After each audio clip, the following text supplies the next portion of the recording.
we have had structural issues in our society that have driven, unfortunately, the wrong pattern of behaviors in serving those who need it. You're listening to Decoding Healthcare Innovation with Carrie Nixon and Rebecca Gwilt, a podcast for novel and disruptive business leaders seeking to transform how we receive and experience healthcare. So today I'm here with Vik Bakhru on Decoding Healthcare Innovation. Vik is the founding chief medical officer and head of Mosaic, which we're going to talk about a little bit, at a company called Circulo, which is a really exciting new company. I'm going to ask him about it in a little bit.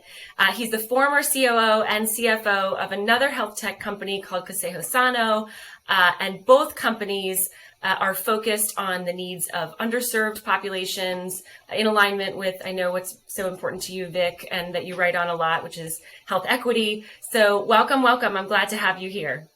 Thank you so much. It's an honor to be here, and I'm so excited that we get to have what will hopefully be a great chat. That's right. It'll be a continuation of our last one. Delightful, as always. So I want to start with a little bit of background. So I'd love for you to tell me about your journey to where you sort of are today. And I'd love to hear you say a little bit about what is really exciting about what you're doing right now.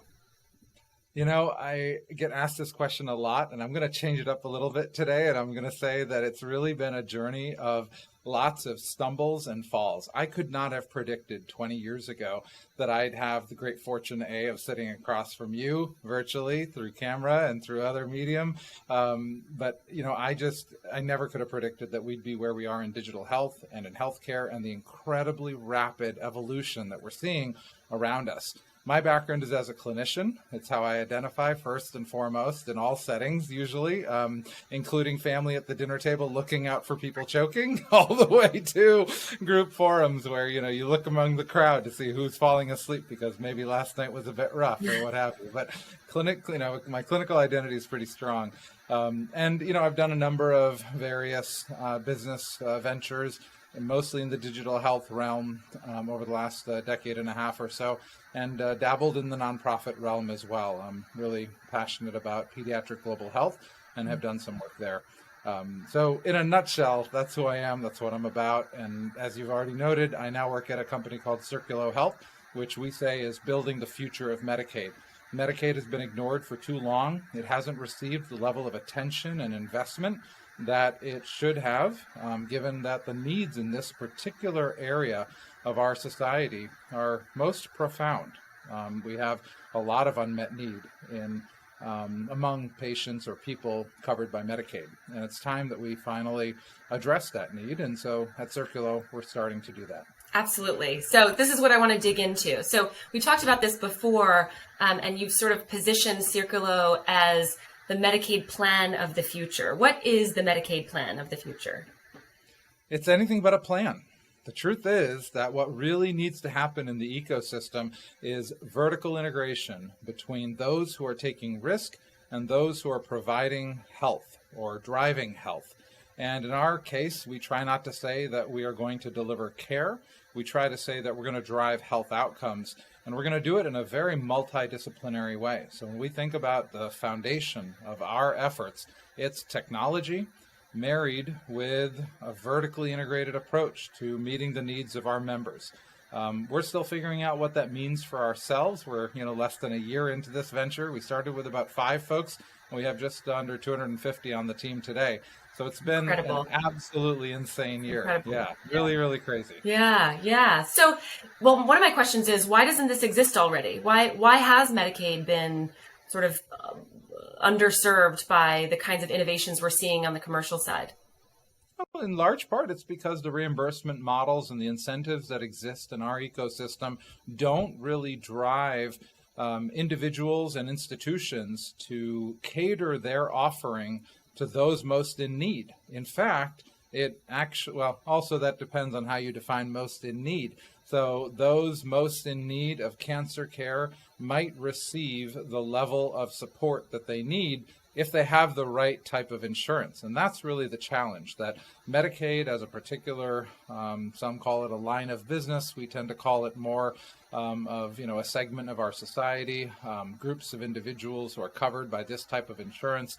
Whatever the right nomenclature is, the idea is the same, which is that over time we've not provided the range of services, including addressing social determinants, including addressing cultural determinants, including addressing behavioral care needs or behavioral health needs, and similarly physical health needs. We haven't done it as an ecosystem, and a large part of the reason is because the reimbursement for those services hasn't been a part of the equation in any substantial way. In fact, it's been the opposite. Providers only have a few appointments per day on their schedules for people covered by Medicaid, and the rest of the schedule is filled with people who might have other types of insurance, Medicare, commercial, exchange, or what have you.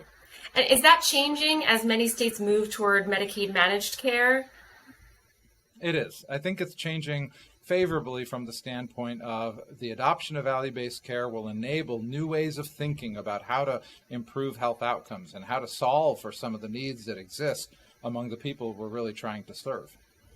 So I find this really interesting because I always wonder whether there's, a structural issue that sort of will get in the way of these sort of equity missions being accomplished. And I'm really excited to watch Circulo as you all sort of move through that journey. One thing I know that is important to you that is a key part of this is health equity.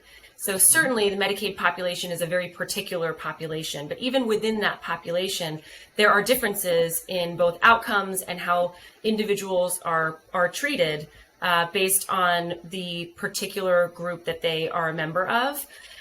Recently, Blue Cross Blue Shield of Massachusetts published a report that included lessons that they had learned after implementing sort of equity metrics and then tracking them that revealed that even that plan, which obviously had a deep commitment to health equity and continues to do so, saw some pretty alarming problems in how their member physicians treated particular groups of people. And certainly we've seen this before in what the outcomes were. So I would love to hear sort of your initial thinking about how you get at that problem. The first step is what you've just done, which is spreading awareness about the fact that we have had structural issues in our society that have driven, unfortunately, the wrong pattern of behaviors in serving those who need it. And so we're starting to have a more open national conversation about it. Platforms like Consejo Sano and others that are out there that are doing really important work to solve for those gaps in understanding. Another one that comes to mind is Violet Health. I'm seeing so much innovation now around how do you get providers oriented around some of the gaps in understanding between themselves and the patients or people they're trying to serve. Similarly, how do you meet people where they're at? How do you bring some of that engagement right literally in a convenient way? Sometimes it's as easy as a text message in a native language. In other cases, it might be more of a preference-driven interaction, but there is a lot of attention being paid now to how to solve some of these issues that have existed for quite some time, decades even. And it's unfortunate that it has happened, but it's really fortunate that we're finally starting to see some innovation, some major investment around it, some platforms that are going to drive technology-focused, solutions, which is exciting. We're in a good time. We're moving in the right direction for sure. Lots of work to be done, but we are moving in a positive direction. Yeah. So I heard you say my, favorite word, digital health technology. So it is the case that so many commercial payers, in particular, have really in the last 10 years embraced the use of not just telemedicine, but other sort of AI, ML driven data analytics tools to segment patient populations and really dig into where they can intervene at the right time. We're seeing a tremendous explosion in remote patient monitoring and sort of the blurring of the lines between the hospital and the home and all of that. And you're a tech guy, like you've spent a good amount of time in tech. And I know when we we first were talking about Circulo, you said, this population deserves all those innovations just like everybody else does.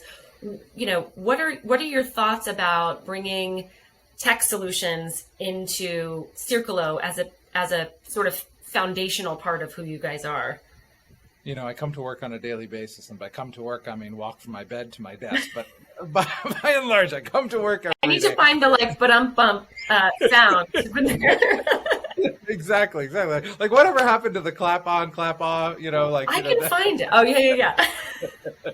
Anyway, so I digress. But a lot of every day I was trying to say every day I come to work, and I'm so incredibly inspired by the roughly 60% of our team at Circulo is product and engineering. Ugh. These are some of the foremost minds in not just healthcare, but in the world as it relates to building product and engineering, product and technology that makes sense for the end users.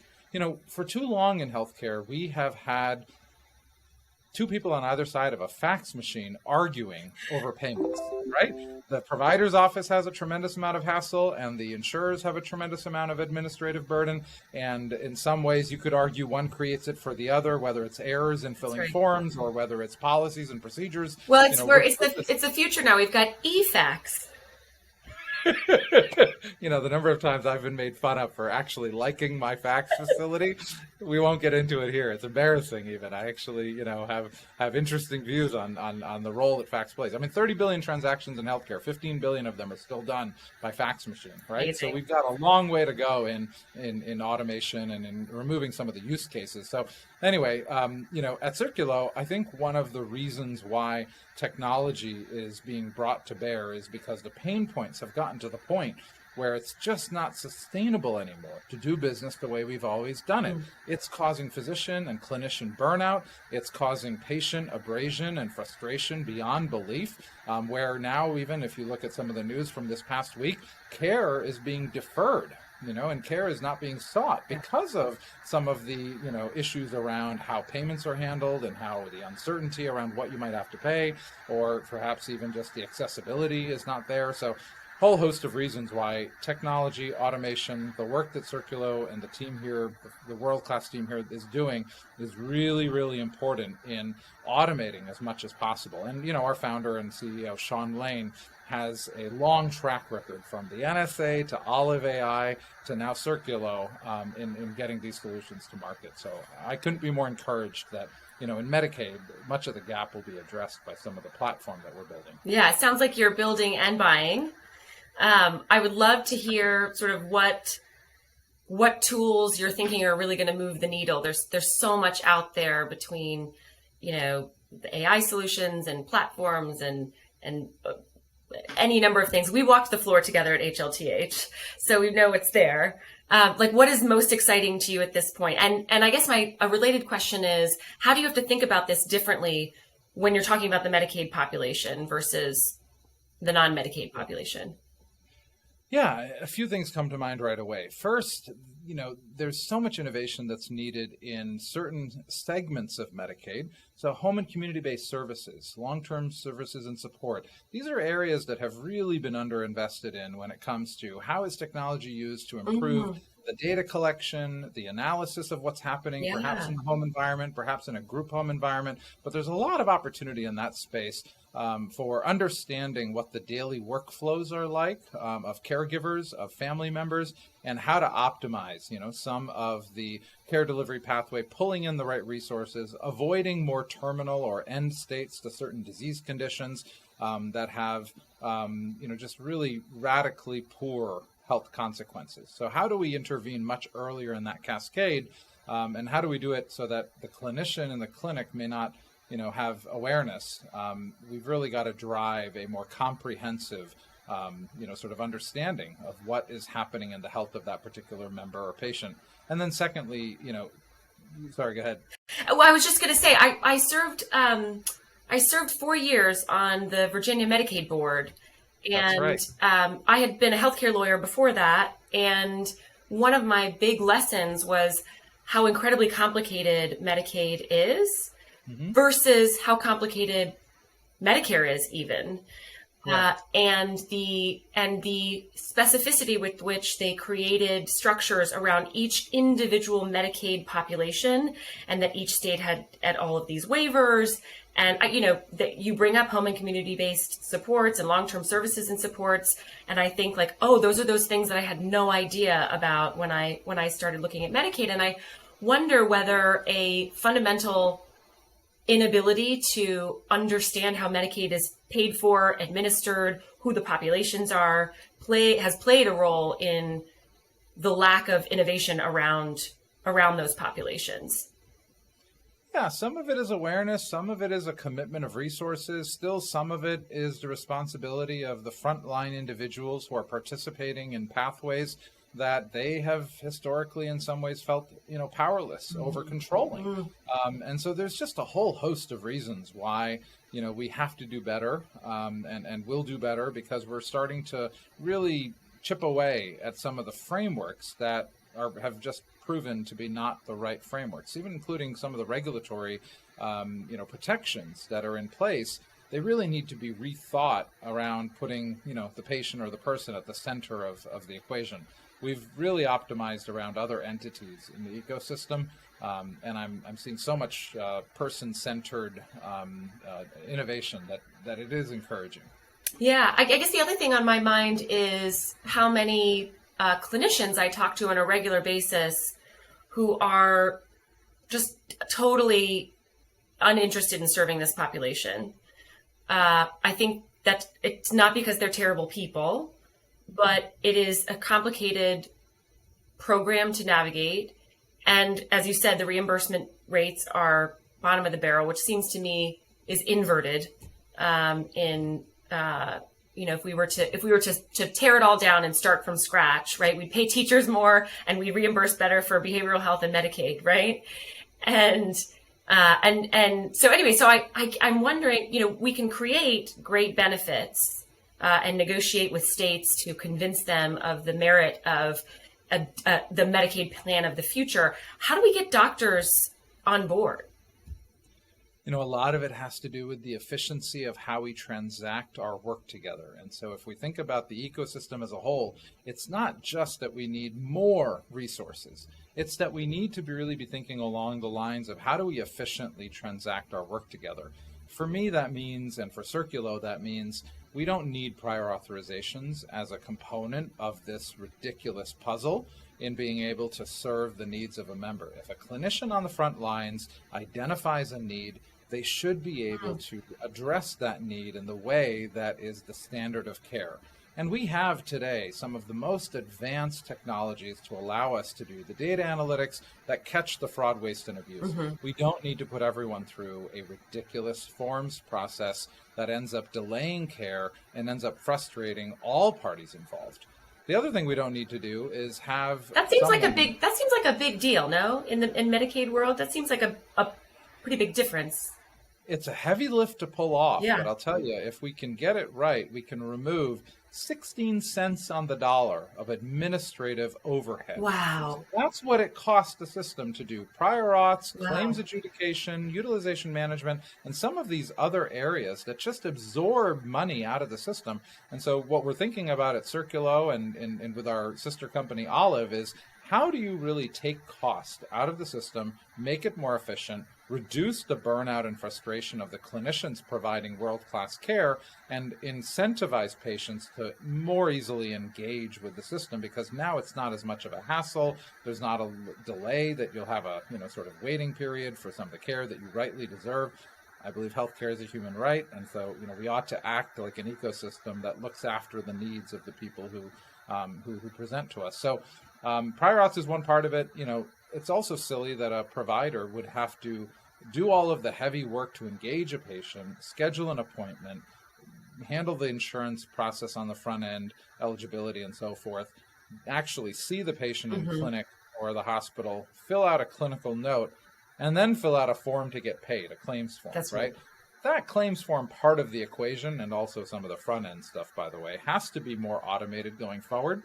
So we are building a sort of end-to-end framework around which you can get paid seamlessly by filling out your clinical note and having the medical record number, the date of birth, the name port over into the claims form. We don't have to have data entry issues. We don't have to have a human doing some of this work. They can be reallocated to do the patient-facing, person-facing, interactive component that is so vitally important in offices, right? I mean, we need at some point that compassion to come through. And if I'm distracted, data entry into a form, I'm not able to pay the right level of respect and attention to the patients in front of me as a team, right? I mean, it's not just a person who's distracted by these efforts. Yeah, I mean, you've seen the bowels of all of this. I think that the normal person assumes that it couldn't possibly be as inefficient as it actually is.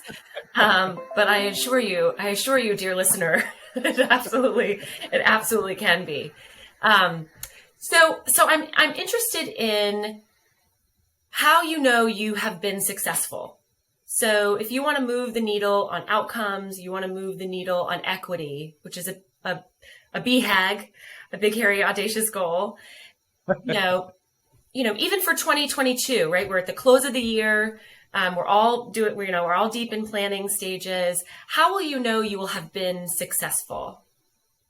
That's a loaded question, and the truth is you may not know in the early stages, especially of what you're building, how successful you've been. But, the way some of the metrics are structured for our team is around how many manual processes did we displace? How efficient were we in solving some of the burden, some of the administrative burden that our partners across the ecosystem feel and that our patients experience? So some of that is through satisfaction scores.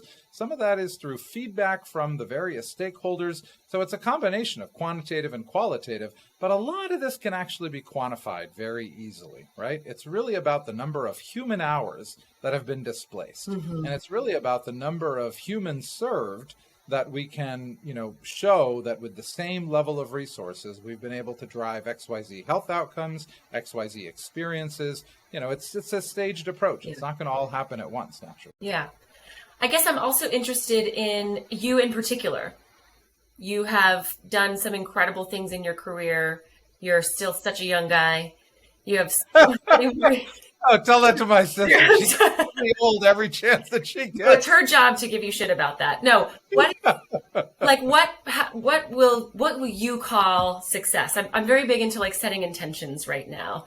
What will make you feel like you've fulfilled your mission? That's a tough one for sure. And I'm a pretty ambitious person and I have big goals for, what I want to see happen. But a lot of it has to do with happiness. And a lot of that is driven by what kind of experience can you offer to the people you are trying to serve. So, some of that comes through matching and providing the right culturally relevant care settings. Still other, sort of definition points come from feeling like we added capacity to the system. Right now, when a patient calls an office or when a person calls an office, they're not given the type of reception that you would want for your mom, your dad, your brother, your sister, your spouse, your partner. They're given, unfortunately, a cold shoulder in many cases, just because of the way the system functions. And so success for me is, how do I drive a better experience? And I haven't yet myself figured out how to measure that on a daily basis.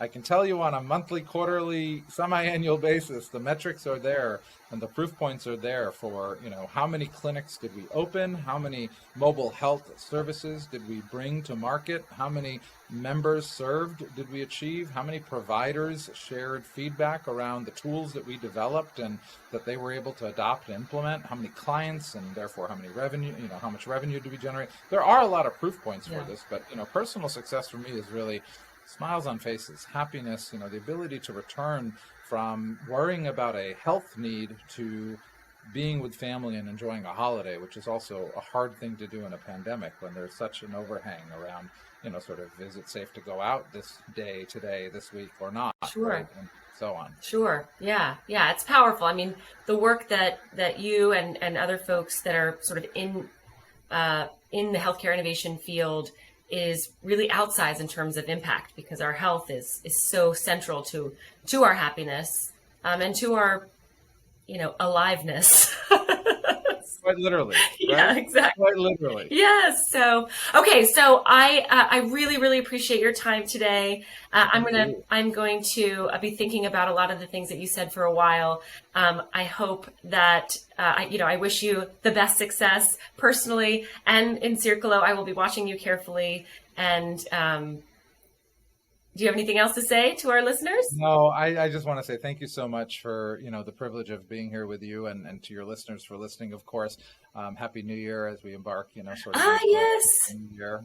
But thank you so much, Rebecca. I really appreciate it.